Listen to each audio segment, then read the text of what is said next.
કેમ છો વિદ્યાર્થી મિત્રો? આપણે આજે જોઈશું કોમ્પ્યુટરની અંદર યુઝર અકાઉન્ટ કઈ રીતે બનાવી શકાય અને પાસવર્ડ કેવી રીતે સેટ કરી શકાય. તો ચાલો જોઈએ કે યુઝર એકાઉન્ટ કેવી રીતે બનાવવા અને પાસવર્ડ કેવી રીતે સેટ કરવા. સૌથી પહેલા કોમ્પ્યુટરનું સેટિંગ એટલે કે કંટ્રોલ પેનલમાં જવાનું રહેશે. ત્યારબાદ યુઝર એકાઉન્ટ એન્ડ ફેમિલી સેફ્ટીના ઓપ્શનમાં જવાનું રહેશે. ત્યારબાદ યુઝર એકાઉન્ટના ઓપ્શનમાં જઈને અહીંથી જે પણ દેખાશે તે આપણું યુઝર દેખાશે. તેની અંદર ઉપરના ભાગે આપણને create a password for your account કરીને ઓપ્શન જોવા મળશે. તેની ઉપર ક્લિક આપ્યા બાદ આપણને પાસવર્ડ સેટ કરવા માટેનું પૂછશે. તેની અંદર જે પણ પાસવર્ડ સેટ કરવો તે પાસવર્ડ એન્ટર કર્યા બાદ નીચે કન્ફર્મ પાસવર્ડના ઓપ્શનમાં એ પાસવર્ડને ફરીથી રિપીટ કરવાનો રહેશે. ત્યારબાદ ક્રિએટ પાસવર્ડના ઓપ્શન ઉપર ક્લિક આપવાથી ક્રિએટ પાસવર્ડની પ્રોસેસ થશે અને ત્યારબાદ કમ્પ્યુટરની અંદર પાસવર્ડ સેટ થઈને જોવા મળી જશે. પાસવર્ડ સેટ થઈ ગયા બાદ ઉપરના ભાગે તમને ચેન્જ યોર પાસવર્ડ ને રિમૂવ પાસવર્ડ જોવા મળે તો સમજી લેવું કે કોમ્પ્યુટરની અંદર પાસવર્ડ સેટ થઈ ગયો છે. હવે કોમ્પ્યુટરને લોક કરીને જોઈ લઈએ આપણે કે કોમ્પ્યુટરની અંદર પાસવર્ડ સેટ થઈ ગયો છે કે નથી. તો કોમ્પ્યુટરને લોક કરીને જોઈ લીધું ત્યારબાદ કોમ્પ્યુટરમાં આપણને પાસવર્ડનો ઓપ્શન શો કરે છે.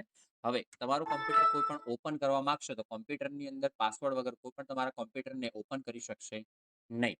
આ જે દેખાય છે તમારો યુઝર દેખાય છે. આના સિવાય તમે બીજું કોઈ યુઝર બનાવવા માંગતા હો તો નીચે તમને મેનેજ અનધર એકાઉન્ટનું ઓપ્શન દેખાશે. જેની ઉપર ક્લિક આપવાથી અહીં તમને જે પણ દેખાશે ઉપરના ભાગે તમારો યુઝર દેખાય છે. જો તમે નવો યુઝર બનાવવા માંગતા હોય તો નીચે ક્રિએટ અ ન્યૂ અકાઉન્ટનો ઓપ્શન જોવા મળે છે. તેની ઉપર ક્લિક આપશો ત્યારબાદ તમને યુઝરનું નેમ પૂછશે. જે પણ યુઝર તમે એડ કરવા માંગતા હોય, એક્ઝામ્પલ તરીકે આપણે એડમિન નામનો યુઝર બનાવવા માંગીએ છીએ તો એડમિન નામ બાદ નીચે તમને ઓપ્શન જોવા મળશે કે સ્ટાન્ડર્ડ યુઝર સેટ કરવું છે કે એડમિનિસ્ટ્રેટર અકાઉન્ટ સેટ કરવું છે. સ્ટાન્ડર્ડ યુઝર એટલે કે એને પૂરેપૂરી પરમિશન મળતી નથી, જ્યારે કે એડમિનિસ્ટ્રેટરને પૂરેપૂરી પરમિશન મળે છે કે તે સ્ટાન્ડર્ડ યુઝરના અકાઉન્ટને ડિલીટ પણ કરી શકશે. અહીંથી આપણે કે ક્રિએટ અકાઉન્ટના ઓપ્શન ઉપર ક્લિક આપી દઈએ. ક્રિએટ અકાઉન્ટના ઓપ્શન ઉપર ક્લિક આપી દઈશું ત્યારબાદ તમને એક નવો યુઝર જોવા મળશે.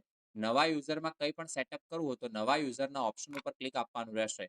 જૂના યુઝરમાં કંઈ કામ હોય તો જૂના યુઝરના ઓપ્શન ઉપર ક્લિક આપવાથી જૂના યુઝરના સેટિંગ્સમાં ફેરફાર કરી શકાશે અને નવા યુઝરના સેટિંગ્સમાં ફેરફાર કરવા હોય તો નવા યુઝરના ઓપ્શન પર ક્લિક આપીને એની અંદર પણ તમે પાસવર્ડના ઓપ્શન, એની પિક્ચર ચેન્જ કરવો હોય, એનું નામ ચેન્જ કરવું હોય, અકાઉન્ટ્સને ડિલીટ કરવા હોય વગેરે ઓપ્શન